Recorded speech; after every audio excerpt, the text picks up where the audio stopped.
اس نے جوں ہی کمرے میں قدم رکھا، فون کی بیل ایک دم بجنے لگی۔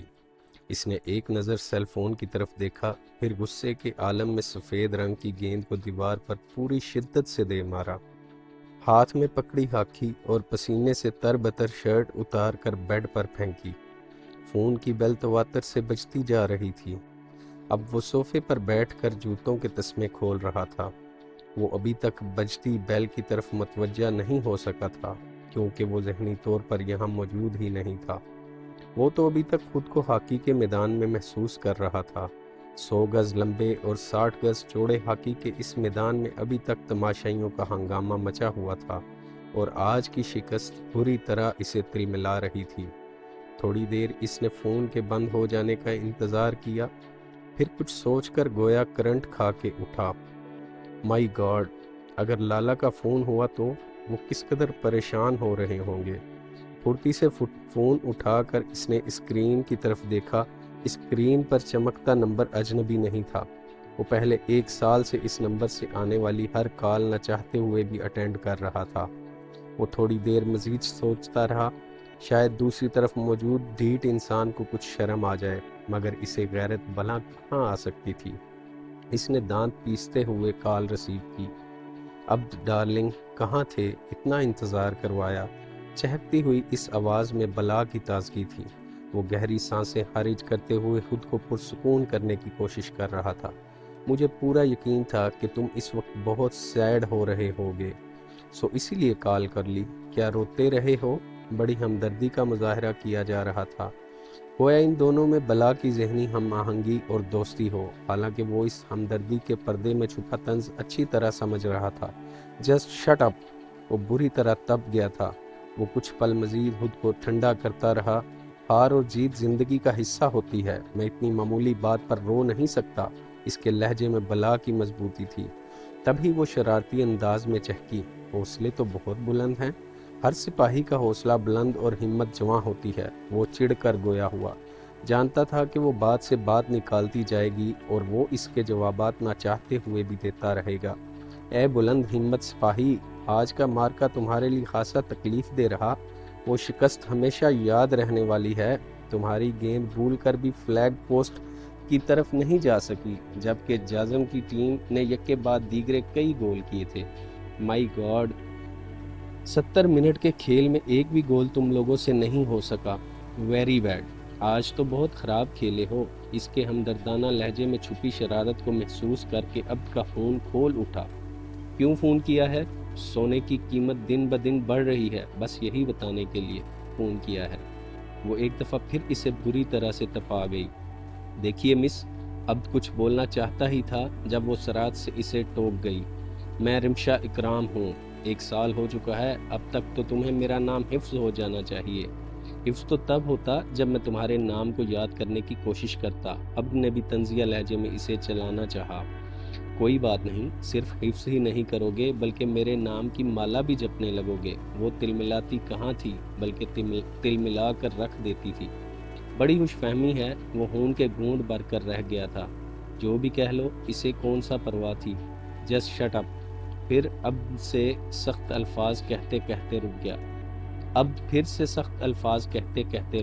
خواتین سے نازیبا گفتگو کرنا اسے کبھی بھی پسند نہیں رہا تھا، مگر یہ رمشا اکرام اسے زچ کر کے رکھ دیتی تھی۔ تم نے فون کرنے کی وجہ نہیں بتائی، اس نے روکھے لہجے میں پوچھا۔ اس لیے فون کیا تھا تاکہ تم سے پوچھ سکوں ہاکی کا کھیل برے صغیر پاک و ہند میں کب متعارف ہوا۔ رمشا نے کھنکتی آواز میں اسے چڑھایا۔ ویسے آج تم بہت خراب کھیل رہے تھے، 3 گول مس کیے تم نے۔ تم اچھے کھلاڑی نہیں ہو، وہ اس کی دکھتی رکھ پر ہاتھ رکھ کے مسلسل بول رہی تھی۔ میں تمہیں لنچ کی آفر کرنا چاہتے ہو کیا؟ وہ جانتی تھی اب ضرور کچھ نہ کچھ بولے گا، اسی لیے اس کی بات سنے بغیر اپنی سناتی رہی۔ تم؟ وہ ایک دفعہ پھر لفظ ترتیب دینے لگا تھا جب رمشا نے اس کی بات درمیان میں اچک لی۔ آج کل کلب کیوں نہیں آ رہے تم؟ اسے موضوع بدلنے میں بھی مہارت حاصل تھی۔ میری مرضی، اب چڑھ کر رہ گیا۔ کل ضرور آنا۔ رمشا کا انداز دھونس بھرا تھا۔ کیوں، تم نے میرا ولیمہ ارینج کروایا ہے؟ وہ غصے میں پھنکارا۔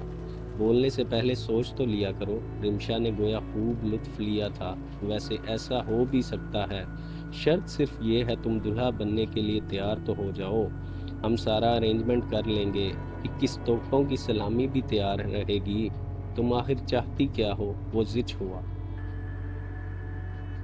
صرف اتنا کہنا چاہتی ہوں کہ تم جتنا اچھا جہاز اڑاتے ہو اتنے ہی برے کھلاڑی ہو۔ وہ ہمیشہ فون بند کرنے سے پہلے ایسی ضرب لگا دیتی تھی کہ عبد کئی گھنٹے تک سلگتا رہتا تھا۔ اس وقت بھی وہ غصے کے عالم میں بیڈ پر رکھی ہاکی کو ہاتھ میں لے کر کھڑا ہو گیا تھا۔ ہاکی کے پچھلے چپٹے سرے کو پکڑ کر اس نے پوری قوت سے ہوا میں اچھالا تھا، اور یہ اس کی بدقسمتی تھی یا پھر فلائٹ آفیسر صوب کی بیچارے نے اسی پل دروازہ کھول کر کمرے کے اندر پاؤں رکھا تھا جب لہراتی ہوئی ہاکی اس کے عین کندھے پر لگی۔ یہ تو اللہ کا شکر تھا کہ ساریاں ماتھا محفوظ رہا تھا، ورنہ تو جس قوت کے ساتھ اس نے ہاکی کو پھینکا تھا، صوب کا سر تو ضرور ہی پھٹ جاتا۔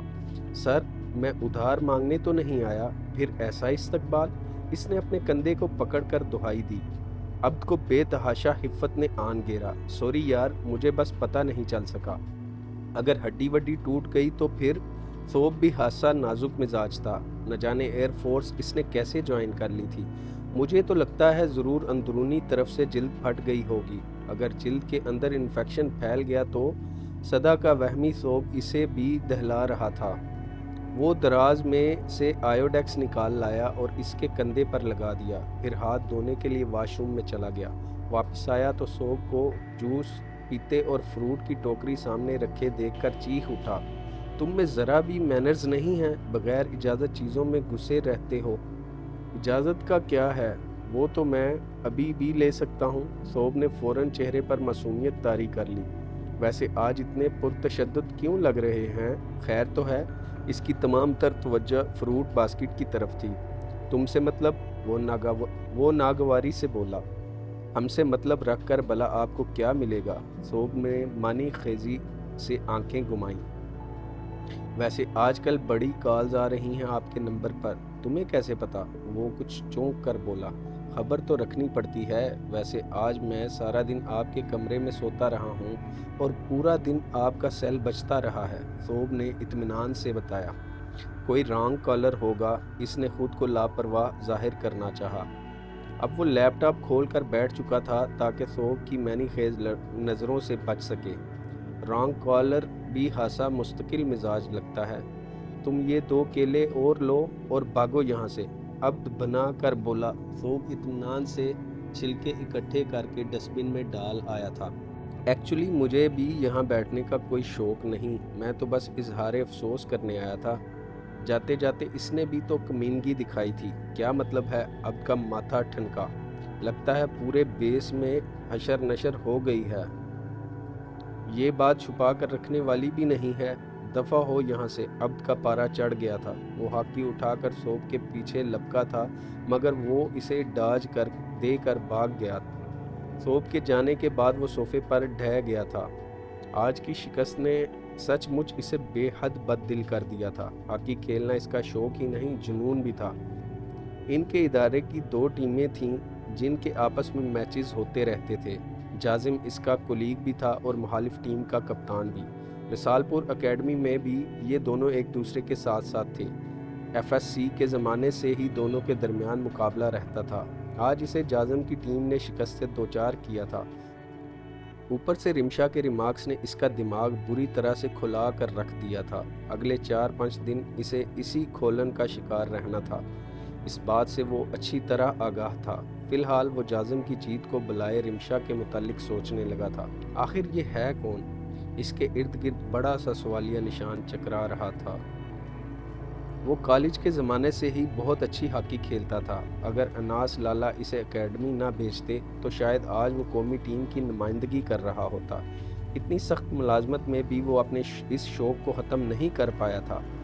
اس کے جیسے ہاکی کے کئی شوقین اور جنونی لڑکوں نے 2 ٹیمیں بنا رکھی تھیں۔ فرصت کے دنوں میں وہ میچ رکھ لیا کرتے تھے۔ فائنل سے پہلے کافی پریکٹس بھی کی جاتی تھی۔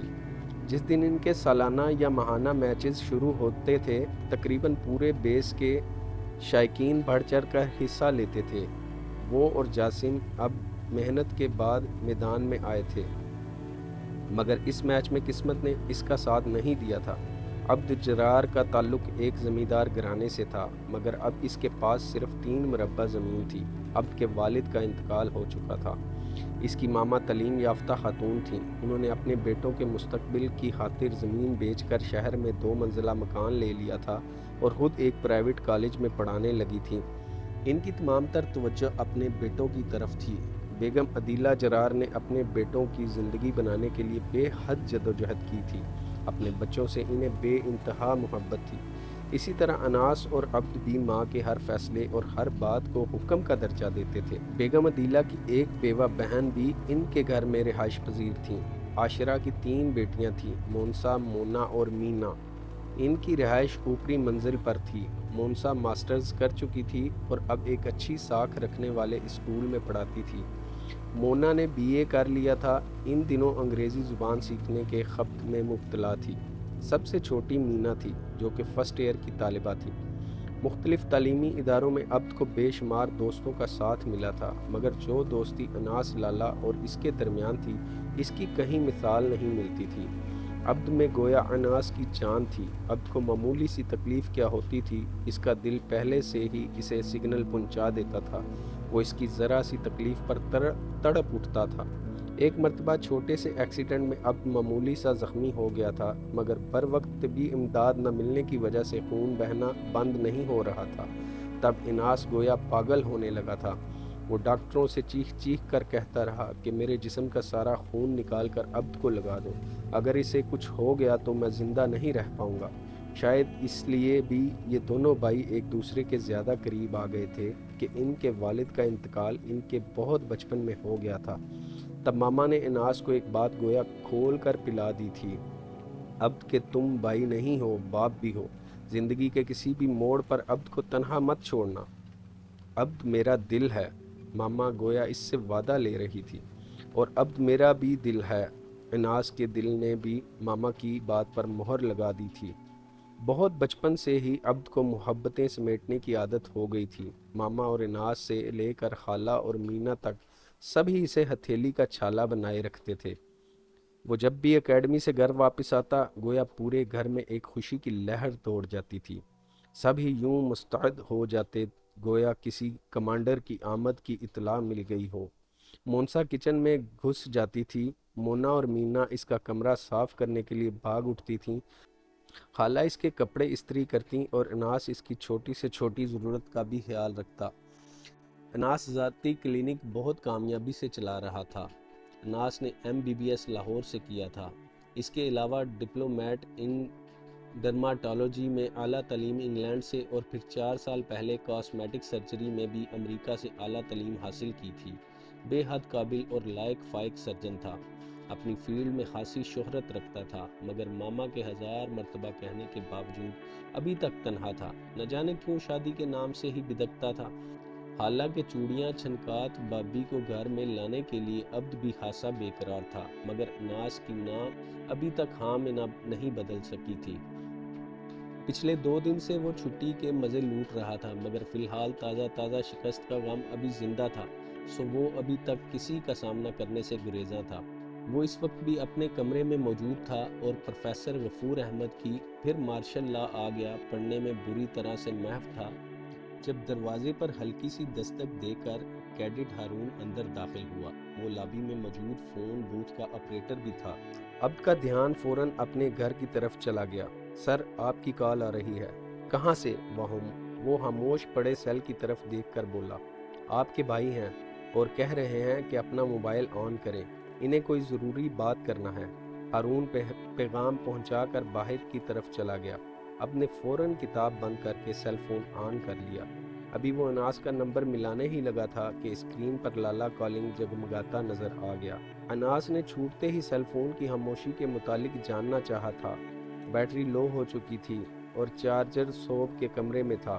اسے فی الحال یہی بہانہ سوجا۔ کوئی اور بہانہ سوچتے۔ میری ابھی صوب سے بات ہوئی ہے، وہ کہہ رہا تھا میچ ہارنے کا سوگ منا رہے ہو۔ اناس نے اگرچہ اس کا جھوٹ ٹھیک پکڑا تھا، تاہم سوگ منانے والی بات نے اسے بے حد مشتعل کر دیا تھا۔ اس کا جی چاہا کال منقطع کر کے سوگ کو 2 جھانپڑ لگا آئے، مگر اپنی امن پسند فطرت کے باعث تحمل کا مظاہرہ کرتا رہا۔